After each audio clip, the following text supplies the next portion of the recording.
시청자 여러분 안녕하세요. 알약톡톡2의 가혜란입니다. 올겨울은 유난히 기습적인 추위가 많다고 합니다. 그런 만큼 피부 조직이 여린 어린이나 어르신들의 경우에는 갑작스럽게 추위에 노출돼서 동상에 걸릴 확률도 높다고 하는데요. 오늘은 생각보다 심각한 질환, 이 겨울철 동상에 대해서 자세히 살펴봅니다. 피부과 전문의 김정은 선생님 모셨습니다. 안녕하세요. 안녕하세요. 네, 우리 흔히 동상하면 좀 피부가 빨개지고 간지러운 것이 동상이다라고 생각하는 경우가 많은데요. 정확히 어떤 질환인가요? 동상은 영하 2도에서 영하 10도 정도의 굉장히 추운 날씨에 지속적으로 노출이 됐을 경우에 그 피부 일부분이 혈류 공급이 잘 안 돼서 일어나는 일종의 허혈성 질환이라고 보시면 됩니다. 그래서 온도도 중요하고요. 노출되는 온도나 그 시간에 따라서 조직 손상의 정도가 다르기 때문에 다양한 양상으로 나타날 수 있습니다. 네, 영하 2도에서 10도 정도의 노출이 된다고 말씀을 하셨는데 시간의 경우에는 어느 정도 노출이 되면 동상에 걸릴 확률이 높아지는 건가요? 네, 그거는 정확한 데이터는 없어요. 그 개개인마다도 취약도가 다르기 때문에 그리고 몇 도의 온도에 몇 분이 노출이 됐든 몇 시간이 노출이 됐든 그거에 따라서 상황이 다 달라질 수 있기 때문에 정확한 시간을 딱 말씀을 드리긴 좀 힘듭니다. 이게 혈액 공급이 원활하게 되지 않아서 걸리는 질환인 만큼 아무래도 그 사람이 낮은 온도에서도 혈액 공급을 잘할 수 있는 건강한 신체를 가지고 있으면 좀 안전한 편이고 네. 그렇지 못한 경우에는 잠깐만 노출이 돼도 걸리실 수 있는 거네요. 그렇죠. 이 실제로 동상에 걸려서 병원을 찾는 환자분들 많은 편인가요? 영하의 온도에 장기간이 노출이 되어야지 발생을 하기 때문에 사실 요즘 같은 때 아주 흔하지는 않은데요. 혹한의 날씨가 계속되면 가끔씩 환자들이 방문을 하십니다. 왜 어르신들 이런 말씀 많이 하시잖아요. 요즘 추위는 추위도 아니다. 예전엔 정말 추웠다. 이런 말씀 많이 하시는데 실제로 현재보다 과거에 우리나라에 동상 환자가 더 많은 편이었나요? 그게 정확한 데이터를 찾기는 좀 어려워요. 옛날에 어땠다라는 기록을 찾기도 좀 어렵고 그렇기는 한데 생각을 해보면 예년에 지금보다 온도가 더 낮았다라고 평균 기온이 더 낮았다라고 생각을 하고 뭐 방한도구나 이런 게 부족했을 시절에는 조금 더 동상에 걸리는 환자분들이 더 많았을 것 같기는 합니다. 네. 이게 증세를 알고 계시면 아 내가 동상이구나 생각을 하고 빨리 병원을 찾으실 수 있을 텐데 화상의 경우에는 1도부터 4도까지 단계가 있잖아요. 동상은 어떤가요? 동상도 뭐 분류법이 굉장히 다양해서 그게 딱 정해져 있지는 않는데요. 쉽게 그것도 4가지로 구분을 해서 말씀을 드리면 이해하기가 쉬우실 것 같아요. 1도 동상이라는 거는 피부의 한 일부분만이 얼어서 부분 결빙이 돼서 나타나는 증상을 얘기를 하는데 일단 홍조가 생기고요. 약간의 부종이 생깁니다. 그러면서 옥신거리는 정도의 통증을 호소를 하게 되고요. 2도 동상이 돼서 조금 더 깊숙이 피부가 전층이 결빙이 되게 되면 좀 더 부종이 심해지고 홍반이 심해지면서 통증도 심하게 호소하실 수가 있습니다. 이제 더 깊이 들어가서 3도 동상이 되면 그때는 이제 피부가 전층이 어는 것뿐만 아니라 이제 피하 지방층까지 어게 되는 건데요. 그래서 피부의 부분적인 괴사도 일어날 수가 있게 되고 그러면 이제 출혈성 수포도 형성이 되고요. 그러면은 더 이제 통증도 심해지고 이제 예후가 점점 안 좋게 되는 거죠. 이제 4도 동상이 되면 그때는 이제 피하 지방층을 넘어서서 뭐 근육이나 뼈, 인대 같은 데도 침범을 할 수가 있거든요.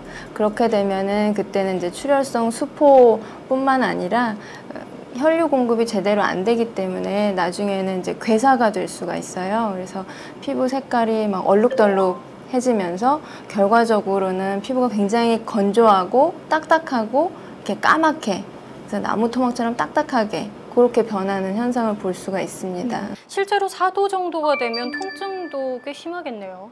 통증이 심해서 관절 침범이 있는 경우에는 이제 관절통도 호소하는 경우도 있고요. 그런데 오히려 이게 너무 심하다 보면 통증을 인지하는 그런 그 감각신경까지도 손상이 돼버리면은 아예 통증이 없어지는 단계가 올 수도 있거든요. 오히려 그런 때가 더 심한 단계라고 볼 수가 있습니다. 약간의 욱신거림이 있고 홍조가 있고 부종이 있는 경우에도 이후에 어떻게 이 질환이 진전이 될지 알 수가 없으니까요. 한번 정확한 검사를 받아보시는 것이 좋다고 합니다. 증세를 보면 화상하고도 좀 비슷한 부분이 있는 것 같아요. 그런데 일도 화상의 경우에는 그냥 차가운 흐르는 물에 식혀주고 크게 처치를 하지 않아도 스스로 나아지는 경우가 있잖아요. 네. 이 동상의 경우에도 일도 동상 꼭 반드시 병원에 가야 하는 건가요? 동상은 어쨌거나 이 연조직이 얼어서 생기는 질환이기 때문에요. 저는 될 수 있으면 그래도 병원에 초기에 방문을 하셔서 2차적인 추후의 손상을 예방을 하시고 네, 정확한 진단을 받으시는 게 좋지 않을까 생각합니다. 추운 곳에서 좀 어느 정도 노출이 된 상태에서 피부가 얼룩덜룩하고 또 검게 건조하게 변한 상태에서 통증이 없는 경우에도 이게 더 심각한 경우도 있을 수 있다고 하니까요. 바로 병원 방문하셔야겠습니다. 이 선생님, 동상의 경우에 더 잘 발생하는 신체 부위가 따로 있나요?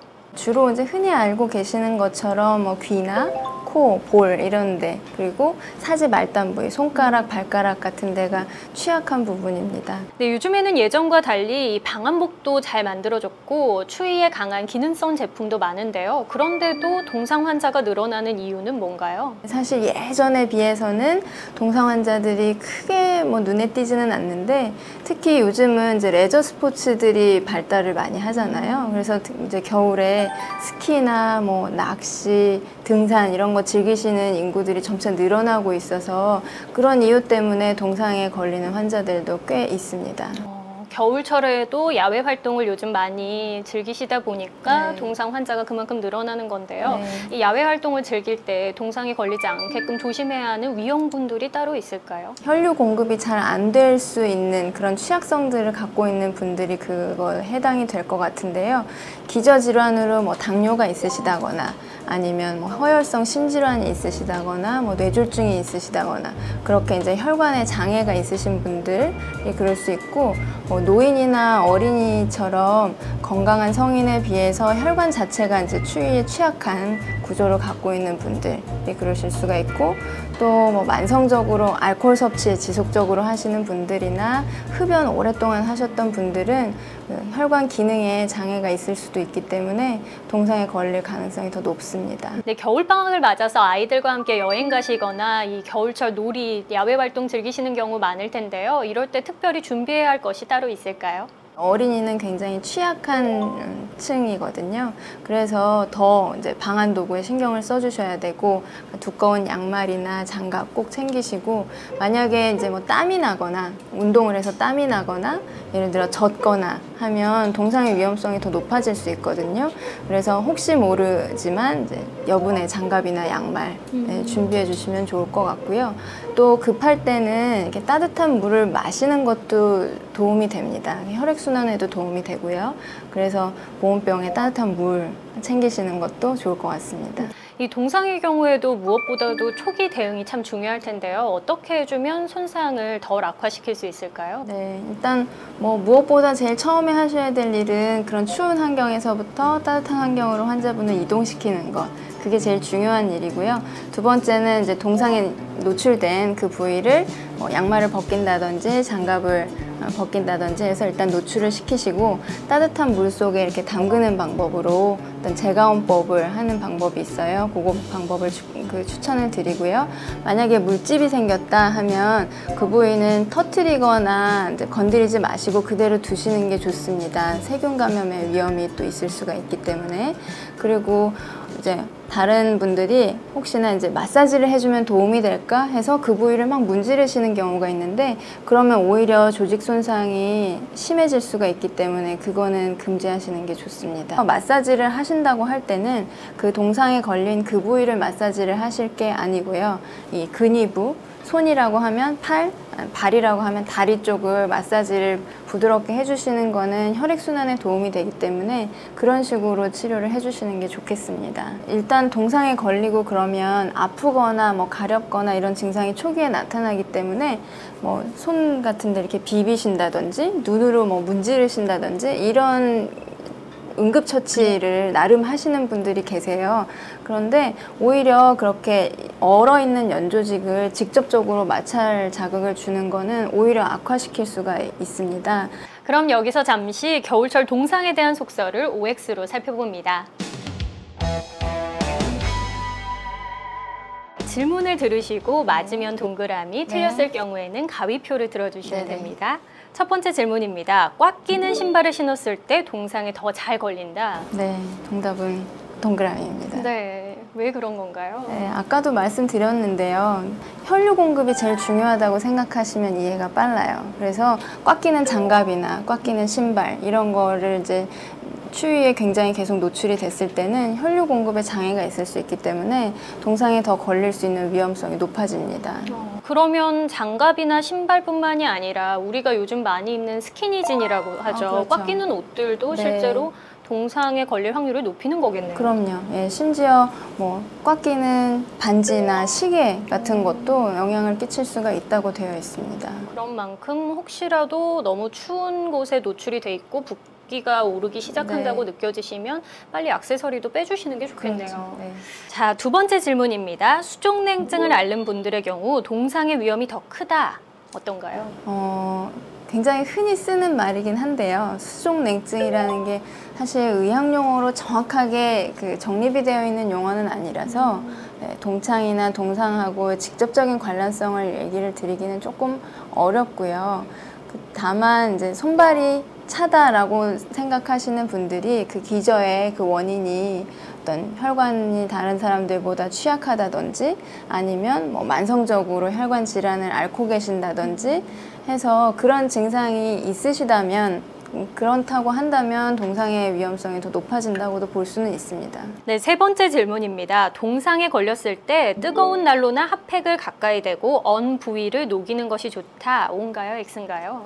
저는 X라고 하고 싶은데요.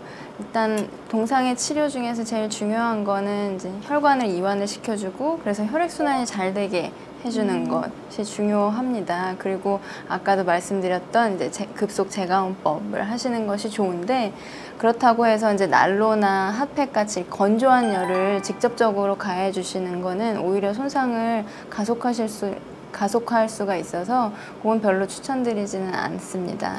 그런데 단순하게 생각을 하기에는 난로나 핫팩도 똑같이 따뜻하게 해주니까 네. 혈관이 확장될 것 같은데 왜 안 좋은 방법인 건가요? 설명드리긴 되게 어려운데요.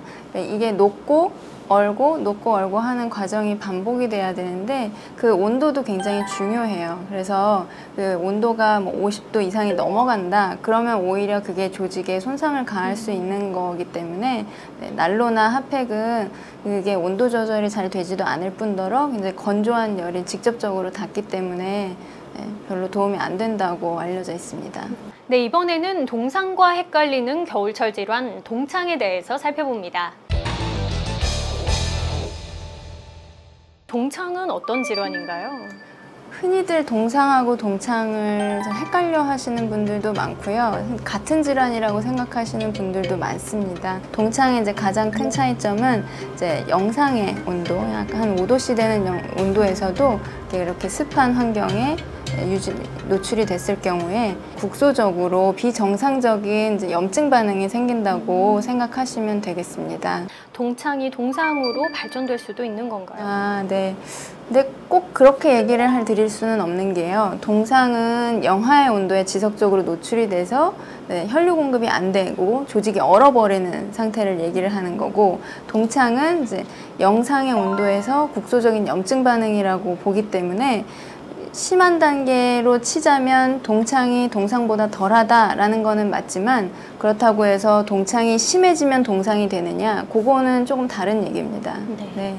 이 동창의 경우에는 동상과 달리 영상의 기온에서도 충분히 걸릴 수 있으니까 네. 더 쉽게 걸리고 더 많은 사람이 그렇죠. 노출될 수 있는 질환인 거겠네요. 네네. 예후에도 영향을 미칠 수가 있는데 더 흔히 생기고 겨울마다 심하면 재발되시는 분들도 있어요. 예를 들어 겨울에 주로 야외에서 일을 하시는 분들은 만성적으로 이렇게 동창의 증상을 호소하시는 분들도 있습니다. 동창의 경우에도 계속해서 재발할 수 있다는 걸 보면 빨리 좀 치료를 받으시는 게 좋을 텐데 실제로 증상은 어떻게 나타나나요? 증상은 처음에는 오히려 별 증상이 없으실 수 있어요. 처음에는 별로 못 느끼시다가 그렇게 이제 국소 염증 반응이 생기면서 뭐 빨갛거나 약간 이제 보라색을 띠는 이제 종창이 발생이 됩니다. 그래서 오히려 처음에는 뭐 좀 가렵거나 따갑거나 그런 증상을 느끼실 수가 있고, 그렇지만 동창도 심해지면 피부에 괴사도 생길 수 있고 물집도 생길 수는 있습니다. 이 동창과는 원인이 다른데요. 동창의 경우에는 어떻게 치료를 해야 할까요? 동창의 경우도 제일 중요한 거는 하여튼 따뜻하게 해주시는 거가 제일 중요하고요. 따뜻한 환경에서 추위에 더 이상 노출되지 않게 잘 휴식을 취하는 것, 그게 가장 근본적인 치료고요. 보통은 한 2, 3주 이내에 자연적으로 증상이 소실이 됩니다. 그런데 이제 거기에다가 조금 더 심한 증상에 대해서 치료를 하신다고 한다면 그 경우에도 혈액순환이 도움이 되기 때문에 혈관 확장제, 뭐 니코틴산이나 뭐 니페디피린 같은 약을 쓰는 경우도 가끔 있습니다. 네. 이 동상과 동창으로 인해서 2차 질환으로 악화될 수도 있는 건가요? 네, 그렇습니다. 동상의 경우는 특히나 이제 관절까지 침범을 하면 동상 관절염이라고도 부르는 이제 질환이 2차적으로 발생을 하게 되는 건데요. 손발 이런데 말단 부위에 생기는 경우에는 많게는 한 반수에서까지도 이렇게 관절염 증상이 생길 수 있다고 해요. 그리고 특히 어린이들 같은 경우는 관절도 성장을 해야 되는 부분인데 관절 침범이 되고 성장판에도 침범이 되게 되면 관절 변형도 있을 수 있고 성장하는 데도 장애가 생길 수 있기 때문에 그런 경우는 이제 정형외과 선생님한테 진료를 보시는 것이 좋겠습니다. 이 동창의 경우 방치하면 이렇게 2차 질환이 발생할 수도 있는 건가요? 만성적으로 계속 노출이 되시는 분들은 아무래도 이제 혈관이 취약해질 수가 있기 때문에 2차적으로 뭐 더 추운 온도에 노출이 됐을 때 동상의 위험성이 높아질 수는 있을 것 같습니다. 그런 만큼 계속해서 반복적으로 동창이 나타난다 싶으신 분은 그냥 방치하지 마시고 진료를 꼭 받으셔야겠습니다. 오늘 동상과 동창, 이 겨울철 질환에 대해서 살펴봤는데요. 마지막으로 겨울철에 내 피부를 건강하게 지킬 수 있는 방법 어떤 것이 있을까요? 일단 동창과 동상은 다른 어떤 질환보다도 예방이 제일 중요한 질환이 되겠습니다. 그래서 뭐 외부 활동을 하신다든지 계획을 하실 때는 무엇보다도 방한에 신경을 써주셔야 되고요. 평소에 이제 혈관을 조금 더 건강하게 할 수 있는 생활 습관, 그래서 규칙적인 운동을 하신다든지 아니면 뭐 비타민을 복용을 꾸준히 하신다든지 고단백 식사를 하신다든지 그런 생활 습관의 교정도 굉장히 중요한 예방적인 효과를 보실 수가 있습니다. 올겨울 급작스럽게 한파가 불어닥치는 경우가 많다고 합니다. 그런 만큼 방안에 더욱 신경 쓰셔야 될 텐데요. 방한용품 잘 챙기시고 따뜻한 물도 꼭 기억하시기 바랍니다. 알약톡톡 오늘은 여기까지고요. 다음 시간에 뵙겠습니다. 고생하셨습니다. 감사합니다.